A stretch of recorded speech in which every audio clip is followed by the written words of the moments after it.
Salut à tous, c'est Steven et aujourd'hui dans cette nouvelle vidéo je vais vous expliquer comment jailbreaker iOS 7.1 et 7.1.1.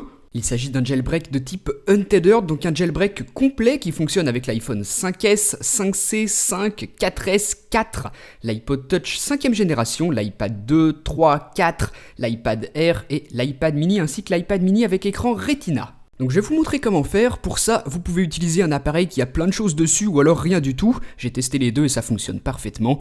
Vous supprimez votre code de sécurité et vous faites une petite sauvegarde iTunes, ça peut toujours être utile. Et ensuite, dans les réglages de votre appareil, vous allez vous rendre dans la section date et heure. Vous désactivez le réglage automatique et là vous allez changer la date manuellement. Pour que vous puissiez faire le jailbreak sans souci, vous allez devoir régler votre appareil sur la date du 2 juin 2014. Donc comme ceci, et pas de panique, une fois le jailbreak terminé, la date revient à la normale. Pour finir, vous reliez votre appareil à votre ordinateur. Pour faire ce jailbreak, on va utiliser Pangu, un petit programme que vous pouvez télécharger grâce au lien qui se trouve juste en dessous dans la description de la vidéo.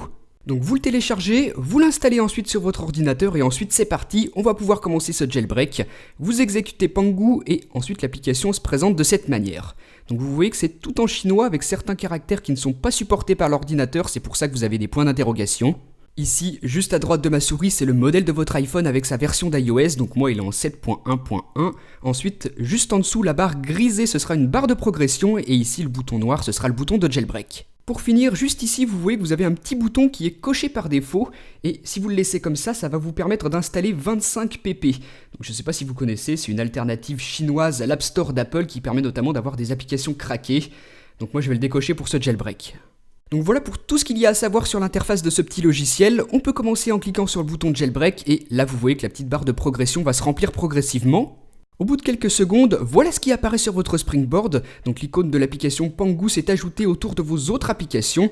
Vous n'y touchez pas tout de suite, vous attendez bien que sur le petit logiciel, la barre de progression arrive à cet état, à peu près au milieu de sa progression totale. Là, quand elle est à l'arrêt, c'est bon, vous pouvez appuyer sur l'icône de l'application Pangu et là ce message de confirmation apparaît.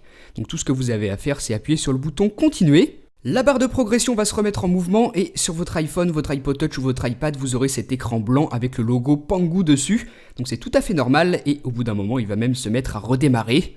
Donc vous ne touchez à rien, vous patientez, vous attendez simplement que la procédure de jailbreak se poursuive. Donc je vais le laisser à vitesse réelle, vous allez voir que c'est un jailbreak relativement rapide. Ça prend un petit peu moins de 5 minutes.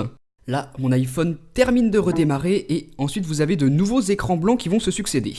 Donc voilà, on a par exemple celui-ci, vous voyez que vous avez des informations qui défilent. Donc encore une fois, vous ne touchez à rien, on vous affiche Enjoy the jailbreak une fois que c'est terminé. Et là, votre appareil se met à redémarrer une dernière fois, donc vous aurez la pomme blanche d'Apple sur fond noir. Le jailbreak est terminé, au bout de quelques secondes, vous pouvez déverrouiller et ensuite vous remarquez que vous avez maintenant Cydia ici. Donc ce que vous pouvez faire, c'est l'ouvrir et par contre vous allez devoir patienter quelques minutes. Vous voyez que Cydia vous affiche préparation du système, donc là il va charger toutes les données qu'il contient, les sources, les paquets, et ensuite votre appareil redémarre, vous pouvez retourner à nouveau sur Cydia, et cette fois-ci il fonctionne, c'est le Cydia que vous connaissez bien. Vous pouvez quitter l'application Pangu, c'est terminé, vous avez maintenant jailbreaké votre iPhone, iPod Touch ou iPad sous iOS 7.1 ou 7.1.1, et ça de manière untethered. Donc voilà comment il fallait s'y prendre, j'espère que ce petit tutoriel vous aura aidé. Si jamais vous voulez plus d'informations, il y a un tutoriel par écrit, le lien se trouve dans la description de la vidéo. Donc moi, je vous dis à très bientôt pour une prochaine. Salut!